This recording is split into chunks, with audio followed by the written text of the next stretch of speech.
नमस्कार दोस्तों। आज हम लोग जानेंगे कि बेटियां किस घर में जन्म लेती हैं। मित्रों, आज भी हम ऐसे समाज में जी रहे हैं जहां केवल पुरुषों को ही महत्व दिया जाता है। आज भी जब लोगों के घर बेटी का जन्म होता है तो उनके घर के सदस्यों के बीच मायूसी छा जाती है। इसका कारण मनुष्यों की अज्ञानता है, जो लड़की को बोझ समझते हैं। लेकिन आपको यह जानकर हैरानी होगी कि लड़की का जन्म हर किसी के घर में नहीं होता है। लड़की का जन्म उसी के घर में होता है जो बहुत ही भाग्यशाली होते हैं, जिन्होंने अपने पूर्व जन्म में बहुत सारे अच्छे कर्म किए होंगे। आज हम इस वीडियो में जानेंगे कि भगवान लड़की का जन्म देने के लिए किसके घरों का चुनाव करते हैं और वह कौन से पुण्य कर्म हैं जिसके कारण माँ बाप बेटी को जन्म देते हैं।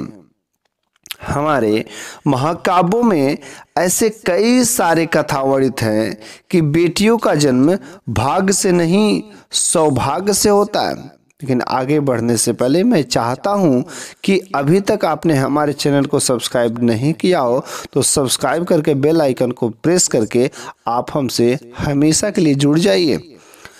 दोस्तों, महाभारत में वर्णित है कि एक बार अर्जुन ने श्री कृष्ण से पूछा कि हे माधव, किस कर्म के कारण मनुष्य को पुत्री धन की प्राप्ति होती है, अर्थात कैसे घरों में बेटियों का जन्म होता है।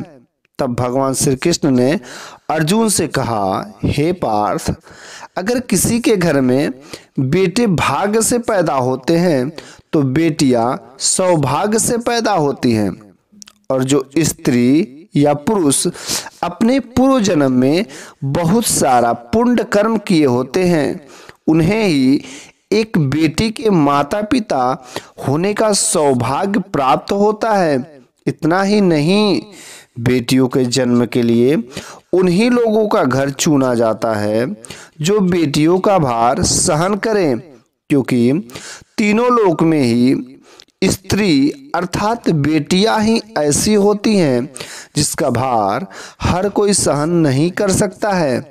वो बेटियां ही होती हैं जो अपने घरों के लिए तथा अपने परिवार के लिए अपना सब कुछ न्यौछावर कर देती हैं।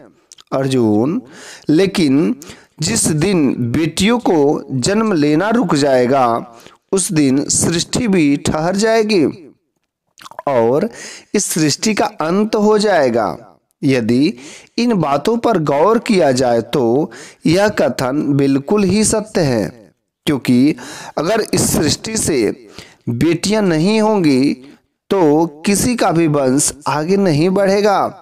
आप कई लोगों के मुख से ये कहते हुए जरूर सुना होगा कि जिस घर में बेटियां होती है वह घर स्वर्ग के समान होता है, क्योंकि बेटा केवल एक कुल को ही रोशन करता है और बेटियां दो कुलों को रोशन करती हैं।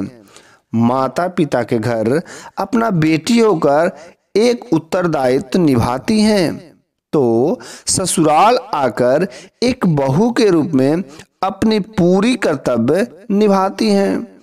इसलिए वे लोग बहुत ही लकी होते हैं जिनके घर बेटियां जन्म लेती हैं, और वे लोग बहुत ही प्रबल किस्मत वाले लोग होते हैं जिनके घर एक से अधिक बेटियों का जन्म होता है। शायद यही कारण है कि बेटियों को लक्ष्मी का दर्जा दिया गया, लेकिन बहुत सोचते हैं कि बेटी है, बिना पढ़ाए बिना कुछ सिखाए और बेटी का कम उम्र में ही शादी करके ऐसा करके वे लोग बेटियों का भविष्य बर्बाद कर देते हैं।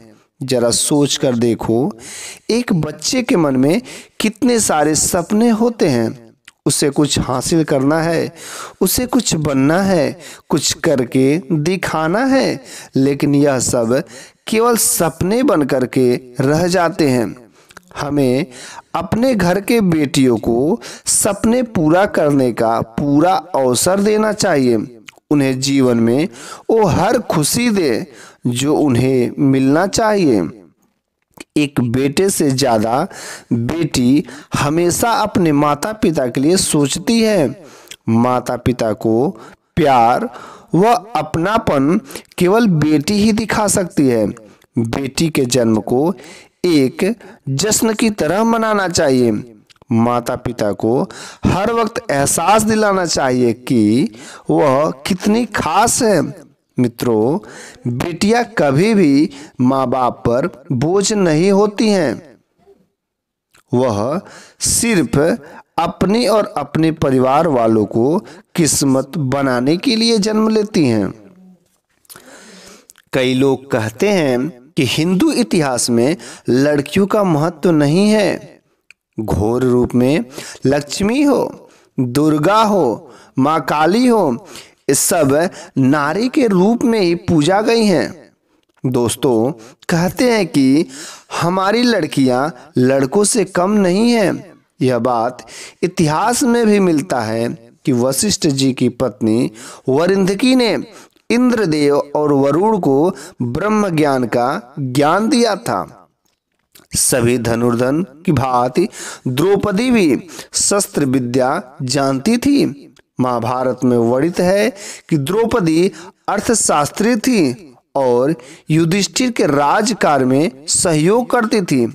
ये गलतफहमी है कि हिंदू धर्म में लड़कियों की इज्जत नहीं की जाती है कि द्रौपदी के वस्त्र छूने पर पूरे कौरव मिट गए और माता सीता के हरण से शक्तिशाली रावण का सर्वनाश हो गया और उसकी लंका मिट्टी के ढेर में तब्दील हो गई।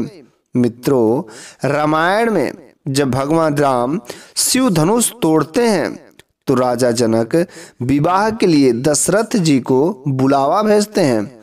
दशरथ जी आकर राजा जनक जी को प्रणाम करते हैं। जनक जी मना करते हैं कि आपका ये फर्ज नहीं होता है। दशरथ जी कहते हैं कि आप दाता हैं और मैं याचक, इसलिए आप बड़े हुए। दोस्तों, लड़की के पिता को गर्व करना चाहिए कि वह देने वाला है। शास्त्रों में वर्णित है कि मरने के बाद जब बेटा पिंडदान कर देता है तो मुक्ति मिल जाती है, लेकिन जब एक पिता कन्यादान कर देता है तो उसे 21 पीढ़ियों तक इसका फल मिलता है। इसलिए हमेशा हम सबको उस बेटी को प्यार दें जिस बेटी ने आपके घर में जन्म लेकर आपको पुण्य का भागी बनाया है। शुंभ निशुंभ ऐसे महाराक्षस थे जिनको ब्रह्मा जी से वरदान प्राप्त था उन्हें कोई स्त्री के हाथों से ही उसकी मौत हो, क्योंकि वह ऐसा ही समझता था कि स्त्रियों में कोई औकात नहीं होती है। लेकिन पार्वती माता ने उसको स्त्री का महत्व समझाया था।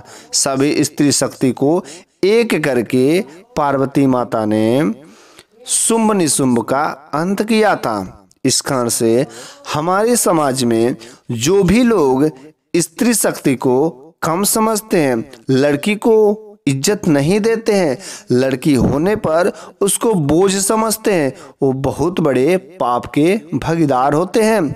आज के इस युग में हमें लड़का और लड़की में किसी भी प्रकार का कोई भेदभाव नहीं करना चाहिए। हमें लड़की को भी पढ़ा लिखा करके उच्च दर्जा देना चाहिए तथा लड़के को भी हमें देना चाहिए। इस वजह से लड़का और लड़की में किसी भी प्रकार का कोई अंतर नहीं देना चाहिए। लड़कियां ही घर की लक्ष्मी होती हैं और जिस घर में स्त्रियों का इज्जत, सम्मान, पूजा होती है उस घर में माँ लक्ष्मी हमेशा के लिए वास करती हैं। तो दोस्तों, आज के लिए बस इतना ही। आगे हम लोग एक अलग वीडियो में मिलेंगे।